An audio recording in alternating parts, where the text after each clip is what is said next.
मुनीर और शहबाज शरीफ इस वक्त टेंशन में हैं और रावलपिंडी से लेकर इस्लामाबाद तक इस वक्त पैनिक फैला हुआ है।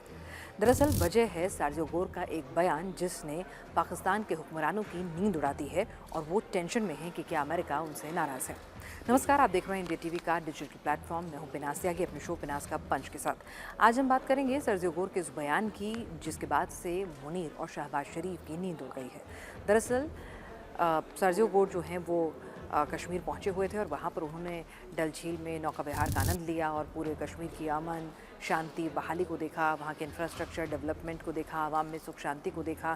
धारा 370 हटने के बाद से कश्मीर में कैसा अमन चैन है, कितना डेवलपमेंट हुआ है, इन तमाम चीज़ों को उन्होंने अपनी आंखों से खुद देखा। और उसके बाद उन्होंने कहा कि कश्मीर जो है वो भारत का अभिन्न अंग है, उसका इम्पॉर्टेंट पार्ट है। तो ऐसे में जाहिर सी बात है कि ये अमेरिका की पॉलिसी से अलहदा हटकर बयान था। और सर्जियो गोर वो शख्स हैं जो ट्रंप के बेहद करीबी माने जाते हैं। वो सिर्फ भारत के राजदूत भर नहीं हैं, तो अमेरिका के जो राजदूत हैं भारत में उतना भर नहीं है, उनका रोल इससे कहीं ज़्यादा है। उसके बारे में भी आपको बताऊंगी। लेकिन इस बयान के आते के साथ पाकिस्तान ने तुरंत पाकिस्तान में अमेरिकी राजदूत को तलब किया, उनसे सवाल जवाब किए। लेकिन बंद कमरे के भीतर पाकिस्तान की कितनी हैसियत है अमेरिकी राजदूत से सवाल जवाब करने की या नाराज़गी जाहिर करने की, ये पूरी दुनिया जानती है।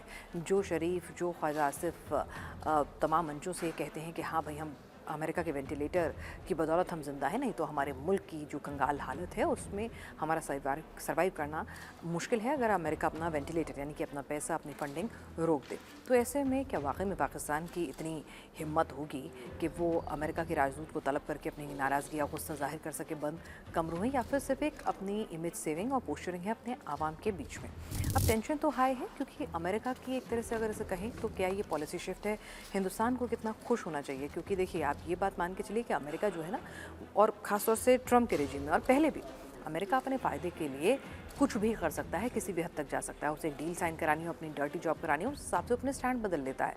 अगर 26/11 ना होता, 9/11 ना होता, माफ़ कीजिएगा, तो अमेरिका के लिए गुड टेररिज्म बैड टेररिज्म का जो फ़र्क है वो रहता है। और आज भी देखिए कि किस तरह से वो अपने हिसाब से पाकिस्तान को कभी अपना बेस्टेस्ट फ्रेंड बना देता है, कभी उसको लताड़ देता है, कभी उसकी फंडिंग रोक देता है, तो कभी उसे ग्रे लिस्ट से बाहर निकलवा देता है, IMF का लोन दिलवा देता है। तो ये तमाम चीज़ें अमेरिका अपने हिसाब से, अपनी सहूलियत के हिसाब से करता है।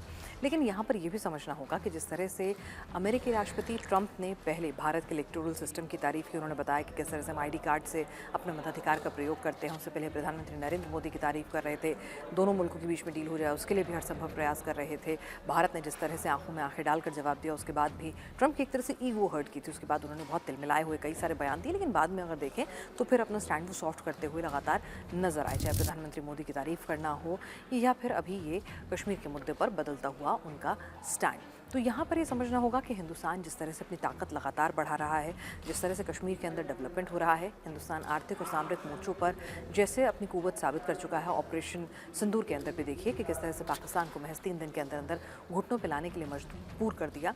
तो ऐसे में अमेरिका, और बाद में अमेरिका के ने जो इंटरवीन करने की, अपने आप को बैक डैडी दिखाने की कोशिश की, तो उसको भी सिरे से खारिज कर दिया कि भाई देखिए ऐसा है, आपने कुछ नहीं किया, आप साइड में बैठिए, हम आपके इन दावों को खारिज करते हैं। तो कहीं ना कहीं भारत ने अपना स्ट्रैटेजी, अपना संदेश, अपनी ताकत जो है दिखा दी है।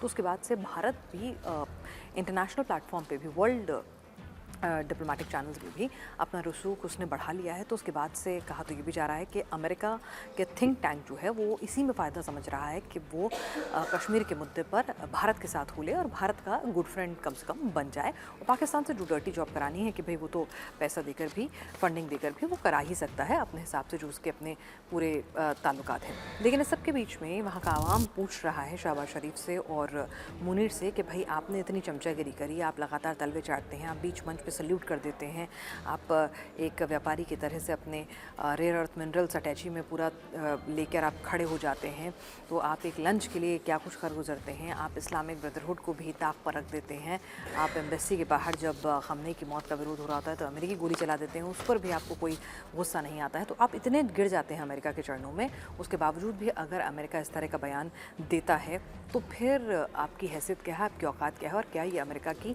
पॉलिसी में शिफ्ट है। वो कह रहे हैं कि आने वाले दिनों में स्थितियाँ जो हैं और ज़्यादा क्लियर होंगी, क्योंकि ट्रंप जो हैं पाकिस्तान पे बहुत ज़्यादा खुलकर भरोसा नहीं कर रहे हैं। वो नाराज़ हैं कि ईरान के पूरे मसले पर उसने, पाकिस्तान ने उनको जिसे कहते हैं ना, एक धोखे में रखा या फिर पूरी इन्फॉर्मेशन नहीं दी है और कहीं ना कहीं वो उनके डबल स्टैंडर्ड से भी यहाँ पर ट्रंप नाराज़ हैं कि बहुत कुछ पाकिस्तान रूल उनके लिए उस तरह का अदा नहीं कर पाया, अफगानिस्तान के फ्रंट पे भी नहीं कर पाया। तो उस तरह की खबरें भी लगातार, कई थ्योरीज वहाँ पर लगातार डिस्कस हो रही हैं। लेकिन इतना तय है कि शहबाज शरीफ और मुनीर दोनों के दोनों इस वक्त पैनिक स्टेट में ज़रूर नज़र आ रहे हैं।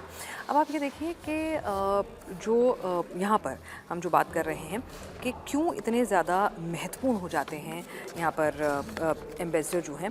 दरअसल आपको बता दें कि सर्जियो गोर कोई ऐसे वैसे राजदूत नहीं है। हम क्यों बता रहे हैं कि भाई इनको आप समझिए कि इनका रसूख बहुत बड़ा है, ये ट्रंप के बहुत करीबी हैं और इससे कई चीज़ों में आपको मैं बताऊंगी कुछ उदाहरण। देखिए कि क्यों सर्जियो गोर जो हैं वो इतने ज़्यादा महत्वपूर्ण माने जाते हैं। भारत में अमेरिकी राजदूत की जिम्मेदारी के साथ साथ सर्जियो गोर को डोनाल्ड ट्रंप ने साउथ और सेंट्रल एशिया में अपना विशेष दूत भी नियुक्त किया हुआ है। यानी कि सिर्फ भारत नहीं, साउथ और सेंट्रल एशिया में अपना विशेष दूत नियुक्त किया हुआ है।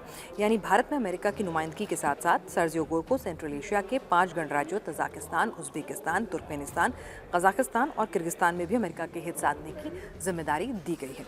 इसके अलावा साउथ एशिया के बाकी देशों यानी बांग्लादेश, श्रीलंका की बात करें, अफगानिस्तान और पाकिस्तान में भी वो अमेरिकी डिप्लोमेटिक कॉर्पस के सबसे बड़े कमांडर बनाए गए हैं। तो आप देखिए उनका कद जो है वो किसी एक मुल्क में अमेरिका के राजदूत तक सीमित नहीं है।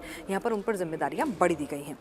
और एक और चीज़ बताऊं कि उनकी ताकत क्या है, उनका रुतबा क्या है और वो अमेरिकी राष्ट्रपति डोनाल्ड ट्रंप के कितने करीबी हैं और क्यों उनका एक बयान जो है वो कहा जा रहा है कि सीधे सीधे क्या ये ट्रंप की तरफ से उनकी पॉलिसी चेंज जो है कश्मीर के मुद्दे पर पाकिस्तान को लेकर ये दर्शाता है। दरअसल आमतौर पर किसी भी देश के लिए अमेरिका के राजदूत की जो शपथ ग्रहण होता है बहुत ही एक लोकप्रिय अफेयर होता है। भाई आपको भी पता चलता है कि कई भाई शपथ लिया, राजदूत जा रहे हैं, ठीक है, लेकिन एक मामूली सी औपचारिकता होती है। सेक्रेटरी ऑफ स्टेट अपने दफ्तर में या व्हाइट हाउस में नॉमिनेटेड शख्स को ओथ दिला देते हैं और सीनेट में कन्फर्मेशन की हायरिंग होती है और फिर अपने देशों में चार्ज लेने के लिए चले जाते हैं। बहुत ही नॉर्मल एक ऑफिशियल प्रोटोकॉल प्रक्रिया है वो हो जाती है। लेकिन आप सर्जियो गोर की जो प्रेसिडेंट ट्रंप के बहुत करीबी माने जाते हैं, वाइट हाउस में बड़ा कार्यक्रम होता है। उनके जेडी वांस भी मौजूद रहते हैं, वो शपथ दिलाते हैं। आधी कैबिनेट, ट्रंप के करीबी सेनेटर, तमाम लोग उस ओथ सेरेमनी में मौजूद रहते हैं। तो इतना बड़ा सम्मान अगर सर्जियो गोर को आप जब ये जिम्मेदारी दे रहे हैं तो देकर भेजेंगे तो अपने आप में ये मैसेजिंग काफ़ी है कि सर्जियो गोर जो हैं कितने ज़्यादा करीबी माने जाते हैं। अब इससे बीच में पाकिस्तान ने देखिए कि किस तरह की हिमाकत करती है। पाकिस्तान के हरकतों का जवाब हमने बुलडोज़र से तो दे ही दिया है। पाकिस्तान ने दरअसल किया क्या था, इस्लामाबाद में मुनीर के बैरिकेड का जवाब जो है वो बुलडोज़र से दिया है। 17 अगस्त को सोमवार को मुनीर ने इस्लामाबाद में इंडियन हाई कमीशन के बाहर से सिक्योरिटी बैरिकेड्स और एक जो पार्किंग पोल्स था वो हटवा दिया था। और इसके जवाब में हिंदुस्तान ने क्या किया आपको बताएं कि दिल्ली में पाकिस्तान के हाई कमीशन के बाहर टिट फॉर टैट का पूरा अपनी फिलॉसफी जो है अपनाई और बैरिकेडिंग हटा ली है, फेसिंग तोड़ डाली और अवैध ढांचे जो हैं उनको तहस नहस कर दिया। लोहे की फ्रेम, छत की दीवारें, तमाम चीज़ें जो हैं वहाँ गिरी हुई नज़र आ रही हैं। तो सीधे सीधे भारत ने बता दिया है कि जैसी भाषा में बात करोगे उससे दुगना और करारा जवाब मिलेगा। ये पहले भी बताया, कई बार बताया। ऑपरेशन सिंदूर में तो अलग तरीके से घर में घुसकर संदेश दिया और यहाँ पर भी डिप्लोमेटिकली बता दिया है कि बहुत हो गया है डिप्लोमेटिक भाषा। आप जिस भाषा में बात करेंगे उससे सख्त लहजे में आपको जवाब दिया जाएगा। आपने बैरिकेडिंग तोड़ी तो आपने बुलडोजर भेज के आपके लिए मैसेज क्लियर कर दिया है कि हमारी स्ट्रैटेजी, हमारी ओपिनियन क्या है पाकिस्तान को लेकर।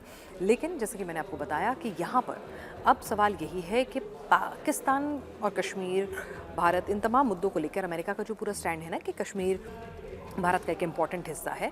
ये कश्मीर के अंदर दिया गया बयान उस शख्स का, सर्जियो गोर का, जो ट्रंप के दाएं हाथ माने जाते हैं, एक तरह से बहुत भरोसेमंद है। ट्रंप के थिंक टैंक के तौर पे भी उन्हें देखा जाता है कि जो ट्रंप सोच रहे हैं, उनकी पॉलिसी है, वही उनके मुंह से निकल रहा है। तो ऐसे में अब क्या ये बयान जो है आने वाले दिनों में बदलेंगे या वही के वही रहेंगे? क्या अब नैरेटिव जो है वो ख़ास तौर से कश्मीर के मुद्दे को लेकर यहाँ पर अब भारत के हक़ में जिस तरह से लगातार बनाने की कोशिश हो रही है और पीओके में जो कुछ दमनकारियाँ नीति चल रही हैं, जिस तरह से जून से शुरू हुआ संघर्ष जो है, अब कह रहे हैं कि कफन दे दीजिए, चाहे मौत दे दीजिए, लेकिन के बावजूद भी झुकेंगे नहीं, डिगेंगे नहीं, हम आज़ादी लेके रहेंगे। तो पाकिस्तान के ख़िलाफ़, मुनीर और शहबाज के ख़िलाफ़ जो मुखालफत जारी है, बलूचिस्तान अपना अलग झंडा और अपना अलग वो राष्ट्रगान, करेंसी ज़ाहिर कर रहा है, कह रहा है 85% हमने अपना कब्ज़ा होल्ड कर लिया है, 15 बचा है, अगले 1 साल में वो भी कर लेंगे तो हम बिल्कुल अपने आप को इंडिपेंडेंट कंट्री कर देंगे। तो पाकिस्तान जिस तरह से इंटरनली भी फंसा हुआ है, सिंध की बात करें, इमरान खान के मुद्दे पर उसे झुकना पड़ ही रहा है, फाइनली अस्पताल भेजना ही होगा उसे। तो ये तमाम चीज़ें जिस तरह से हो रही हैं, तो मुनीर के लिए, शहबाज शरीफ तशरीफ़ के लिए। इस वक्त कैच 22 सिचुएशन है, इंटरनली हालात ख़राब है और उसके बीच में अमेरिका की तरफ से आया हुआ बयान निश्चित तौर पर उनकी रातों की नींद उड़ा रहा है। जैसे ही और ज़्यादा डेवलपमेंट होगा इस खबर पर हम आप तक पहुँचाएंगे, लेकिन यहाँ पर भारत बहुत ही संयमित सोच यहाँ पर अपने रखा हुआ है। ठीक है, बयान है, स्वागत योग्य है, लेकिन हमारा स्टैंड क्लियर है कि हमारा इंटरनल मैटर है और कोई इसमें तीसरे पक्ष की कोई भूमिका नहीं है। हाँ, दुनिया में अगर हमारी बात को हमारे पक्ष में नैरेटिव बनता है तो अच्छी बात है, ये हमने अपनी क़ुव्वत से, अपनी काबिलियत से, अपनी ताकत से बनाया है। फ़िलहाल आज के लिए पिनास का पंच में इतना ही, लेकिन आप हमारे YouTube चैनल को लाइक करना और सब्सक्राइब करना बिल्कुल ना भूलें।